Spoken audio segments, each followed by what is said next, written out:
Good morning, everybody. Welcome back to the channel. It's October 8th, 2024.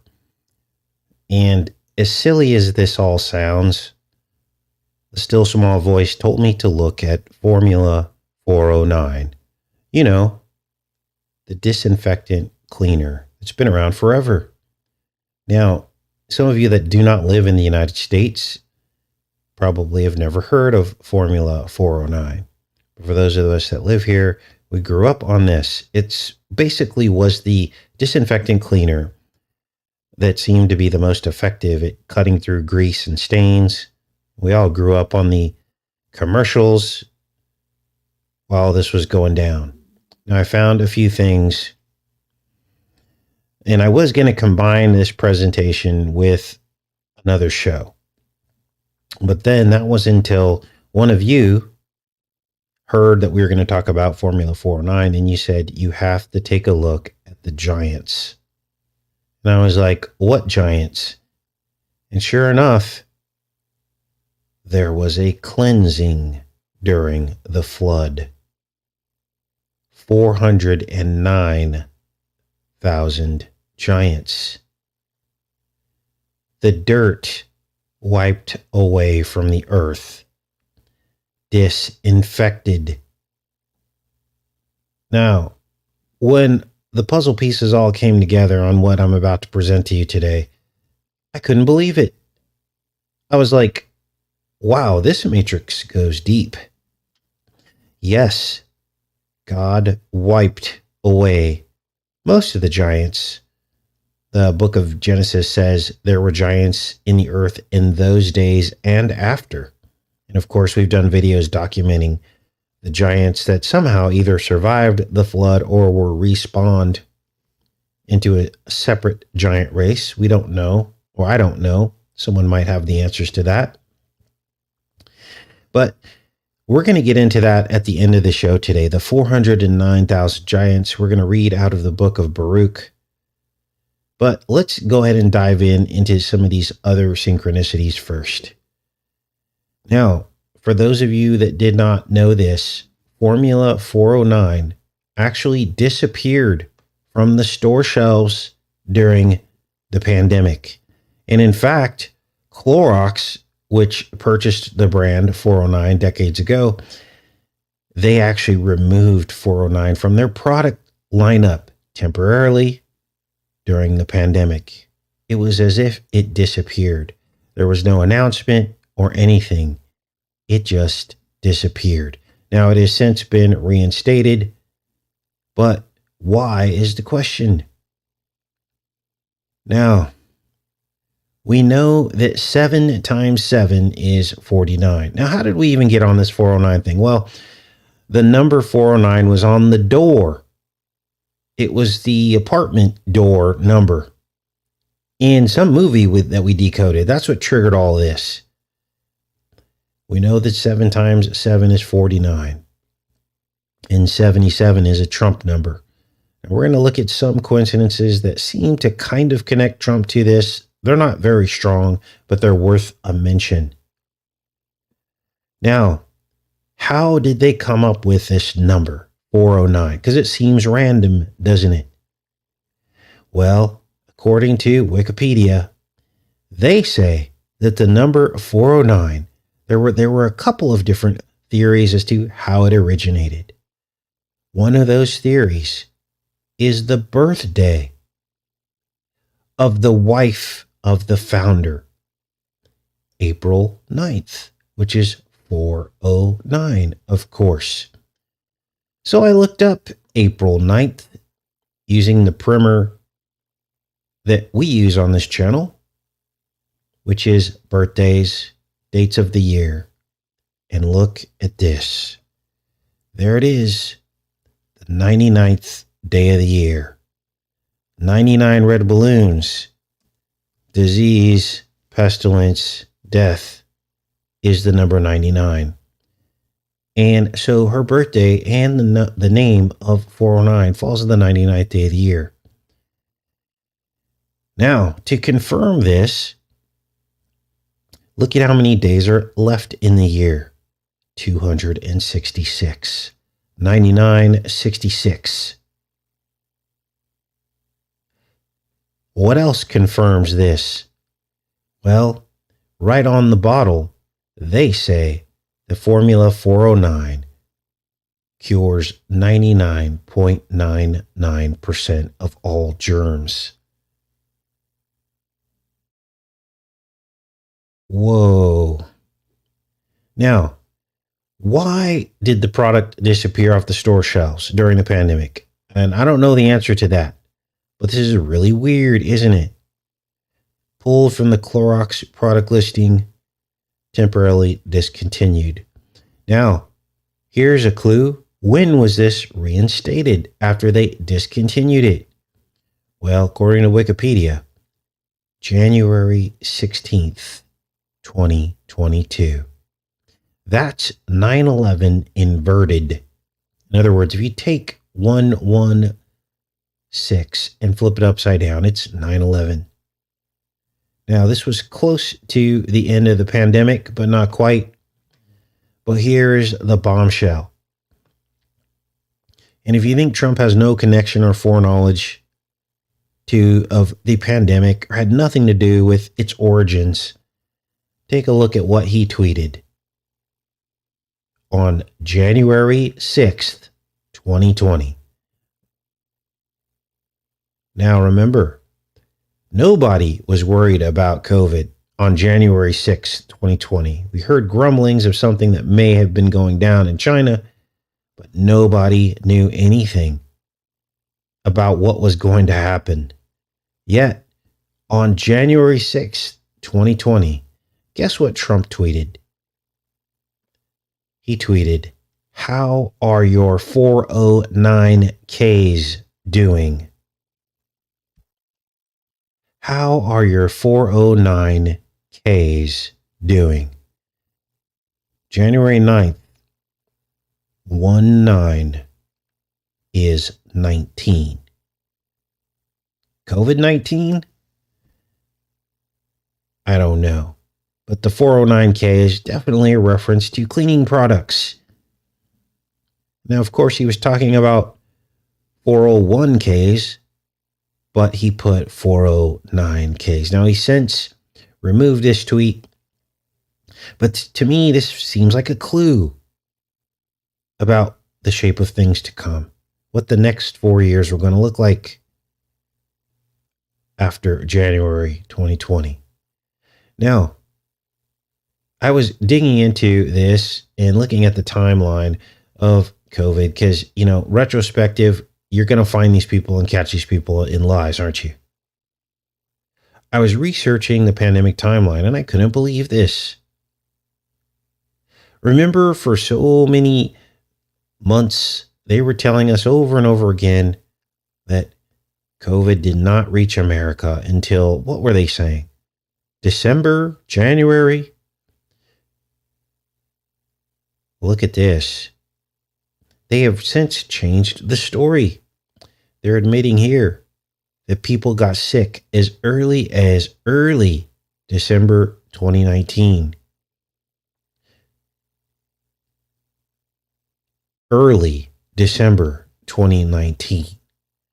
Now, a lot of people, in fact, my mother included, and some of you were like, wow, I got really sick in December. But remember, they kept saying, oh, that wasn't COVID. Remember, they kept telling us that?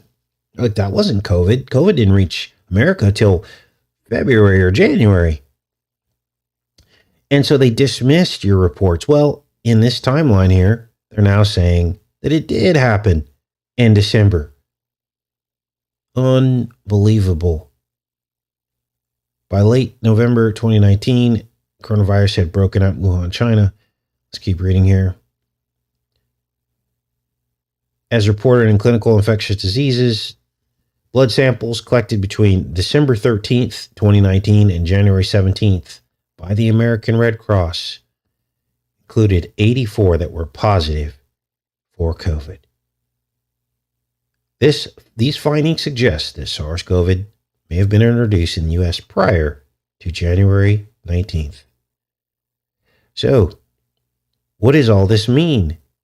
Well, I don't know the exact answers. I'm just providing you with the information. Now, I went in and looked at the CEOs of Clorox to see if there was any connection between Trump and the CEOs that were present for Clorox. Because we all remember they were talking to Trump or Trump was basically saying that, talking about bleach. And some people thought that he was actually suggesting that they drink bleach. Now, we all know that Trump does these things intentionally. He's intentionally ambiguous. And I think that he does this so that he can create more chaos, to sharpen the divide. And so this infamous, thing that he said about drinking Clorox bleach, I think that this was intentional. Because part of him wants to be misunderstood so that he can stir the pot and create maximum chaos. Now, one recent example of how he's done this is with the hurricane situation in North Carolina. He made the claim that Kamala gave the disaster relief money to the immigrants, illegal immigrants, and he was quickly fact-checked on that. But in a roundabout way, he was kind of right. But it just came out wrong. What he should have said is that taxpayer dollars should be appropriated to prioritize American citizens, not foreign wars or immigrants, because that statement would be true. But they found this loophole in talking about this. They said, oh, those are two separate budgets earmarked for different things. So there was no money stolen. Of course it wasn't stolen, but it's all on how you say things, isn't it? So I looked into the CEOs to see if there was a connection between the sitting CEO for Clorox and Donald Trump just before the pandemic. And I did not find any connections, but here's what I did find. You're not going to believe this. The guy who was the CEO for Clorox, because remember, Trump was always a germaphobe. And then the whole Clorox bleach statement and all these things. Benno Dorer was the CEO of Clorox. But before him was this guy, Donald Noss. Recognize that last name? And you recognize the first name. The last name is Melania's last name. Now, the two aren't related, according to what we're told here. This Donald Noss guy, former CEO of Clorox, he's actually American. So there shouldn't be a connection between these two. But it's just weird, the name synchronicities, isn't there? Just bizarre. Now, what else is going on?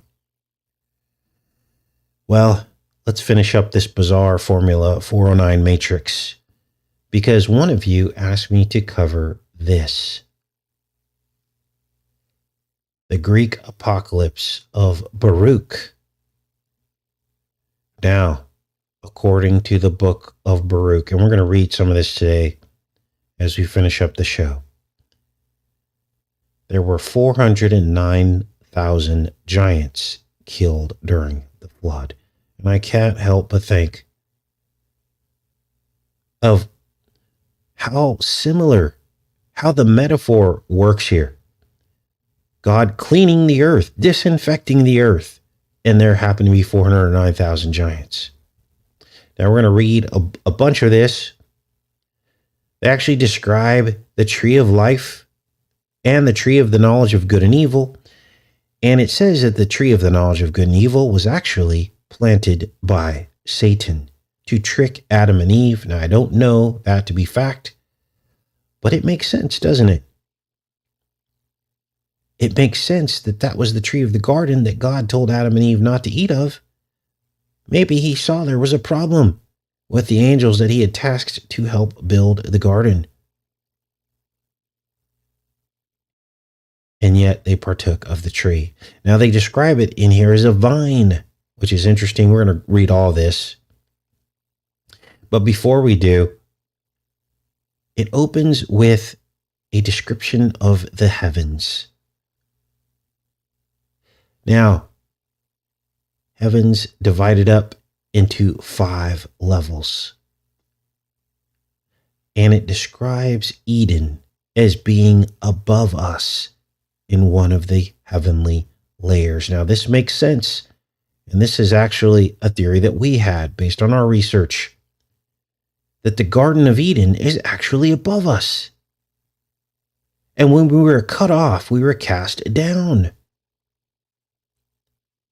kicked down out of the garden. Now if you think about righteousness and holiness and levels of righteousness, this makes sense, right? The less righteous, the less perfect, we descend, we go downwards. The more righteous, those things go up. And this would make sense as to why we see the northern lights. That could be the angels swinging their swords to protect the portal back to the garden. Spinning swords. Now, let's read about these different levels of heaven first, and then we're going to read about the 409,000 giants. Now, this is an author here in his commentary. It says, in this pseudepigraphen, Baruch, the scribe of Jeremiah, weeps over the destruction of Jerusalem and its temple, and the mockery of its heathen destroyers. The Lord sends an angel to comfort him and to guide him through the heavens and show him their mysteries. This angel then leads Baruch through 5 heavens. Now, interestingly, we have kind of a similar thing going on in the book of Enoch, where Enoch is shown the different levels of heaven as well. Now, I have not compared the two. We're just reading this Apocrypha and take it with a grain of salt. But maybe we can learn something from this. The first heaven contains a plain where those being punished for waging war against God are found. The second contains a plain where those who forced others to build a tower to heaven in order to discover its contents are found. Notice the word plain. The third contains a plain in which there are a snake, a sea, a primal rivers, as well as the Garden of Eden, the sun with the phoenix and the moon. And this is why many of us believe there's no way to get to the sun or the moon. It's through a portal. Now, Enoch does describe the sun and the moon being in portals, so that would confirm this, right? The Garden of Eden above us. The fourth contains a plain on which are a pool and exotic birds and the gathering place of the souls of the righteous. The fifth is where the angels responsible for men on earth bring the gifts of men to Michael, who present them to God. Baruch does not pass inside the gates of this heaven. They remain closed. In these chapters, 3 classes of mankind are mentioned: the righteous and the insufficiently righteous and the sinners. In the Slavonic version, Baruch is granted permission to intercede for the suffering of sinners. Now, interestingly, the souls of the righteous, in the 4th heaven. Now, let's keep reading here. The 409,000 giants. And we're going to read this whole page because this is pretty interesting stuff, you guys. Again, thanks to the subscriber that asked me to dig into this. Again, take this with a grain of salt and pray about it. All right, here we go. And I, Baruch, said, Behold, Lord, you have shown me great and wondrous things. Now show me all of the Lord's. Show me all for the Lord's sake. And the angel said to me, Come, let us go through. With the angel from that place, a journey about 185 days. And he showed me a plain and a serpent who appeared to be stone. And he showed me Hades, and its appearance was gloomy and unclean. And I said, What is this dragon and the monster around it? And the angel said, this dragon is one which eats the bodies of those who pass through their lives badly, and he is nourished by them. Now, the Bible kind of confirms this concept that the serpent or the dragon is roving about consuming people. It talks about this, doesn't it? Can't remember what verse that is in Scripture. Maybe someone can help us with that in the chat, and I'll be back in the chat in a minute. We're just going to get through this. Let's keep reading here. And this is Hades, which is like him, in that also he drinks about 1 cubit from the sea, and nothing is diminished from it. Baruch said, and how is that? And the angel said, listen, the Lord God made 360 rivers, the primary ones of them being the Alphaeus, the Aburos, and the Gericos. And because of these, the sea is not diminished. So these would be the waters below, right? Talked about in the book of Genesis during the flood. Part of the waters came from the fountains of the deep, says Genesis, right? Let's keep reading here. And I said, I pray you show me which is the tree which caused Adam to stray.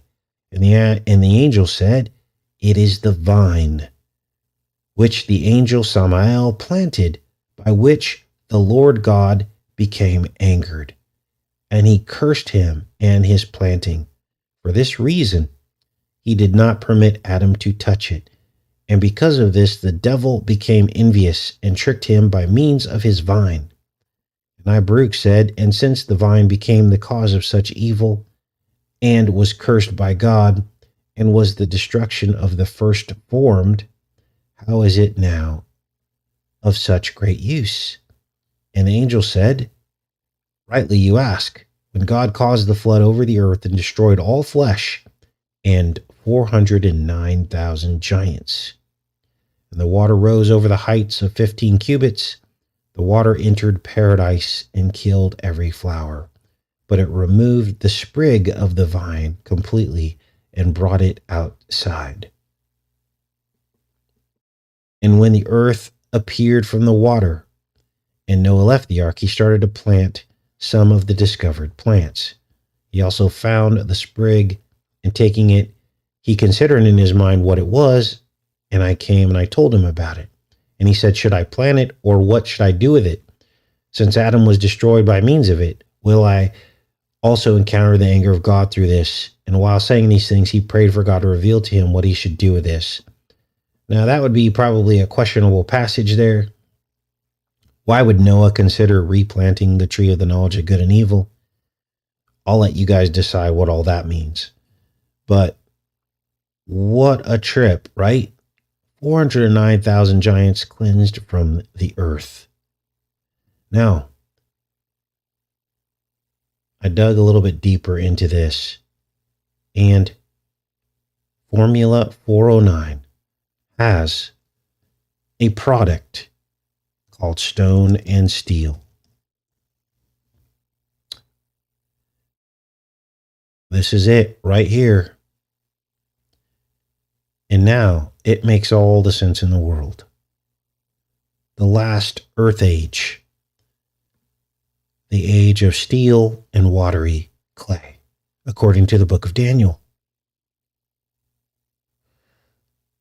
Are we in the last days like the days of Noah? The Bible says that these last days will be like the days of Noah. Steel and watery clay. Wow.